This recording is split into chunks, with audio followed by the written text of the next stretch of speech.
All right, so it's that time of year again, right? New Year's, and we are just getting hammered with advice from all sides. But you know what? We're going to skip all that usual New Year, New Me stuff. Instead, let's talk about a totally different way to think about a fresh start. It's all about building from the inside out. So, every single year, what do we hear? Set bigger goals, reach for the stars. Well, let's challenge that for a second. What if the biggest, most powerful thing you could do this year has nothing to do with achieving more, but everything to do with protecting yourself more? Yeah, we're talking about a huge shift in focus, from those external goals to your internal boundaries. Okay, so why are we making this big deal about shifting from goals to boundaries? Look, planning for the future is great. It's essential. But here's the thing we always forget. The person who's actually supposed to do all that stuff, that's you, has to be psychologically solid first. Think of it this way. Before you can even dream of building an empire, you've got to build a fortress to protect your own mind and your own well-being.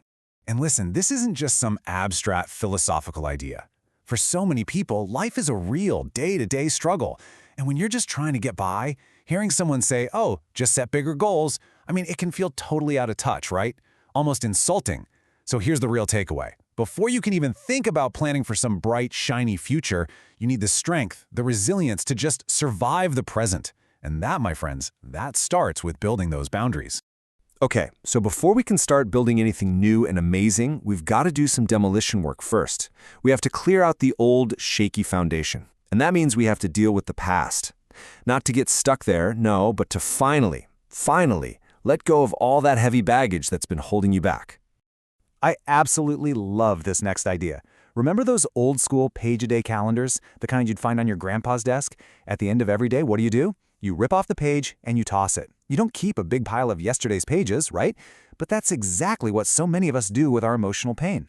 We hold on to all those hurts from yesterday and the day before, long after those days are gone for good. So how do we actually do this? How do you bury the past without just pretending it didn't happen? Well, it's not about forgetting. It's about being intentional. It's a really simple 3-step process. Step 1, keep the wisdom. Squeeze every lesson you can out of what happened. Step 2, bury the pain. Make a conscious choice that you are done carrying it. And step 3, and this is crucial, do not go back and visit the shrine of your sad memories. You've paid your respects, now it's time to leave. And this leads right into the next piece of the puzzle, which is all about taking radical ownership. Let's be real for a second. Life isn't fair. It just isn't.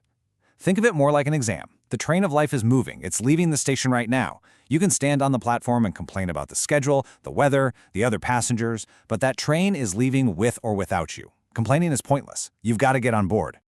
All right, so we've done the demo work. The past has been managed. Now it's time to start building. We're shifting gears from clearing out the old stuff to actively constructing that psychological fortress we talked about. And the foundation, the absolute bedrock of this entire thing, is self-respect.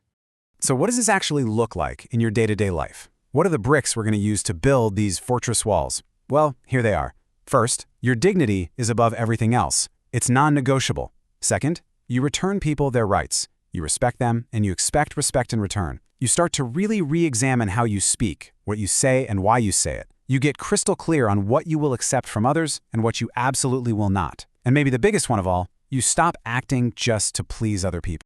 Now, building this fortress, it doesn't mean you have to be perfect. In fact, it's the total opposite. And this means we have to completely rethink what shame is.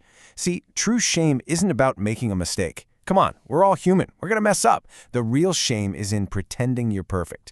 Real strength, true confidence, it comes from being authentic. It's having the guts to say, you know what, I was wrong. Okay, so the internal work is underway. The foundation is poured. Now it's time to look at the world around you. Because even the strongest fortress can be weakened by what's happening on the outside. You have to start curating your world. And that starts with the people you let in. I love this idea. Your people are your soil. They are the environment you're planted in. So let me ask you something and be really honest with yourself for a second. Who in your life just drains your energy? I bet a name or face popped into your head almost instantly, didn't it? Knowing who those people are, identifying these energy vampires, that is the absolute first step to protecting your fortress. And here's a distinction that is just, it's everything. This is the line between true compassion and just enabling bad behavior. On one hand, you absolutely should help the people who genuinely can't walk. But on the other hand, you have to stop carrying the people who won't walk. You know the ones. They've got two perfectly good legs, but they refuse to use them. Carrying them isn't helping them, and it's definitely not helping you. It's just draining your energy for your own journey.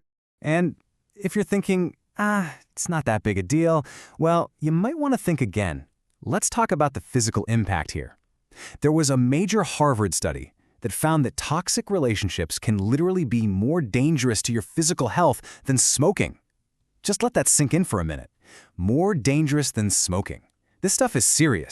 In this final metaphor, it just ties this whole section together so perfectly. You could be the best seed on the entire planet, right? Full of potential, ready to grow into something amazing. But if you plant that amazing seed in salty, toxic soil, what kind of fruit are you going to get?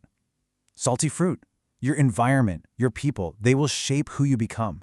So please, choose your soil wisely. All right, we're in the home stretch. So you've dealt with the past, you've started building your fortress, you've begun curating your circle of people. The last piece of this puzzle is all about maintenance. It's the real work, the day in, day out effort it takes to make sure you don't slip back into those old, comfortable patterns. This is how you break the cycle, for good. Let me tell you a quick story to illustrate this. It's about a rabbit and a lion. Now, the rabbit is always running, right? Trying to escape the lion. And the running itself, the effort, that's not the problem. The problem was the direction. See, the rabbit always ran in the exact same circle, every single time. It was a predictable path right back to where it started. And you know what? The lion started to notice the pattern. And that's where the lesson is for us. Putting in a ton of effort without changing your direction is completely pointless. If you just keep running in the same old circles, repeating the same self-defeating behaviors over and over again, you're always going to end up in the exact same trap. The lion will always be waiting for you at the end of that circle. So what does this mean for you? It means you have to stop using painkillers. All those little temporary fixes we use, complaining, distracting ourselves, running down those same old escape routes. They're just painkillers. They might make you feel a little better for a minute, but they never ever solve the root problem. The real work, the hard work, is finding the root solution. That is how you finally break the cycle. And that brings us to our final thought, and honestly, this might be the most important one of all. As you start doing this work and building this new life, it's so easy to start looking around and judging everybody else. But you have to remember, the work always, always starts with you. It's so easy to see the tiny speck of dust in your brother's eye, but completely miss the giant log in your own. The instruction here is simple. Clean your own house first. So, here we are. The past is cleared away. That fortress of self-respect is built. The foundation is strong. The only real question left is, now what? Your heart is clean. Your fortress is built. The pages of this new year are completely blank. And the pen? Well, the pen is in your hand. So what story are you going to write?